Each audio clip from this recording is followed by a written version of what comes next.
Ben geçsem olmuyor mu? Sen biraz şüpheli. Dokun abi sür. Lan bu gitti oy. Sür. Gel lan. Çek. Çek. Kasaya bak. Çek.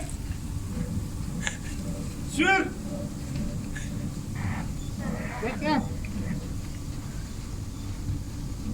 Sür az daha. Bekle. Bekle az geri. Bekle.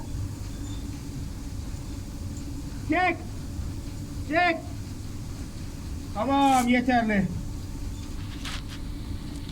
Bir bu yana bak ha.